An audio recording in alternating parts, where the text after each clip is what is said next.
55 లక్షల మందికి పెన్షన్ పెంచుతామని ఇచ్చిన మాట 20 నెలలు గడిచినా కాంగ్రెస్ ప్రభుత్వం నిలబెట్టుకోలేదని ప్రశ్నించాల్సిన ప్రతిపక్ష నాయకుడు కేసీఆర్ ప్రతిపక్ష పార్టీలు మాట్లాడలేదని మోసం చేస్తున్న కాంగ్రెస్ ప్రభుత్వాన్ని ప్రశ్నించడానికి ఎంఆర్పీఎస్ రోడ్ ఎక్కిందని మందకృష్ణ మాదిగ అన్నారు.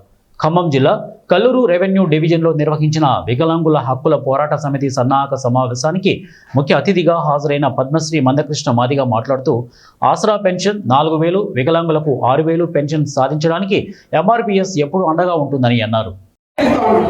55 లక్షల మందికి ఇచ్చిన మాట నిలబెట్టుకోలేదు కదా. పెన్షన్ పెంచలేదు, కొత్త పెన్షన్ ఇవ్వలేదు. ఇది ఎన్ని నెలలు గడిచింది? 20 నెలలు గడిచింది.